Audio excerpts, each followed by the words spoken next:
Even in grown-up novels that Mr. Patterson writes, his chapters are really quite short. Chapter 3. Max glanced at her watch. It was only 6:17 a.m. She, unlike Mr. Kennedy, was an early riser. Always had been and probably always would be. The morning, especially that quiet space between dreaming and total wakefulness, was when most of her massive ideas floated through her drowsy brain. The ideas helped tamp down the sadness that could come in those same quiet times, a sadness that all orphans probably shared.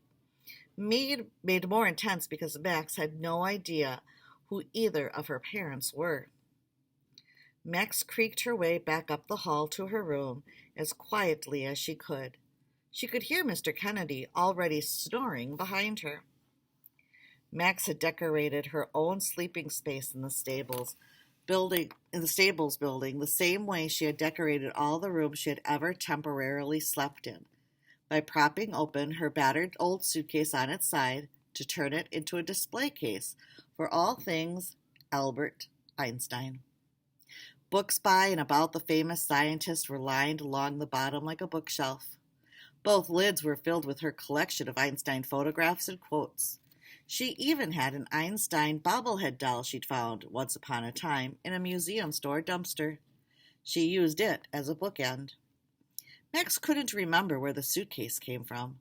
She'd always just had it. It was older than her rumpled knit sweater, and that was quite an antique. The oldest photograph in her collection, the one that someone other than Max, she didn't know who, had pasted inside the suitcase lid so long ago that its edges were curling, showed the great professor lost in thought. He had a bushy mustache, a long unkept hair. His hands were clasped together, almost as if in prayer. His eyes were gazing up toward infinity.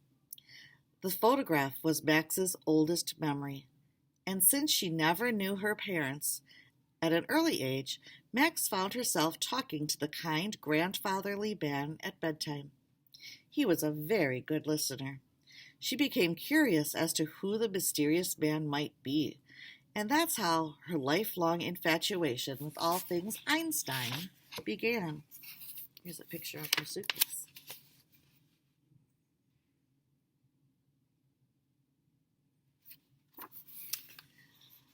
Like how he was born in Germany but had to leave his home before the Second World War, and how he was so busy thinking big, amazing ideas, he sometimes forgot to pay attention to his job at the patent office.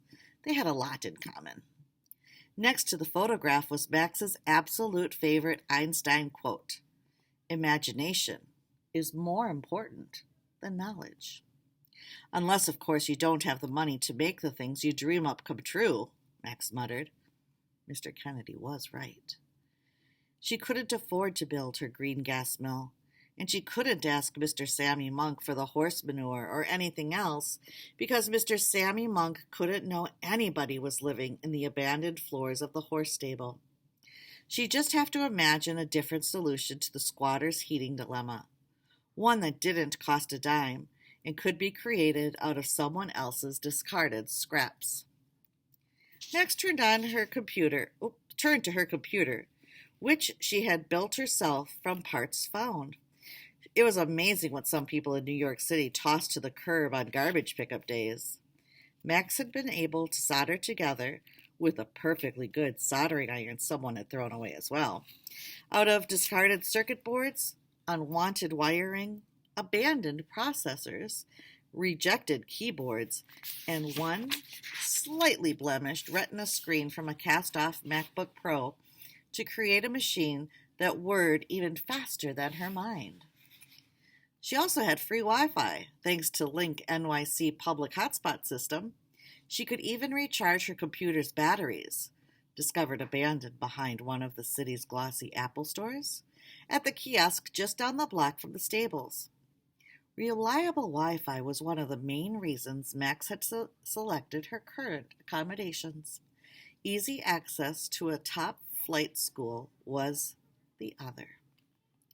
Max clicked open a browser and went back to the internet page she had bookmarked the night before.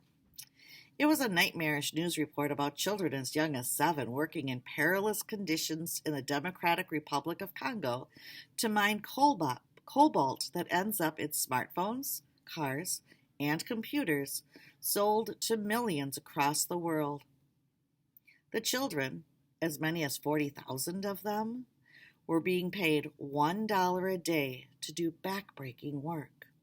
They were also helping make a shadowy international business consortium called the Core very, very, very rich. The story broke Max's heart because Max's heart, like her hero Dr. Einstein's, was huge.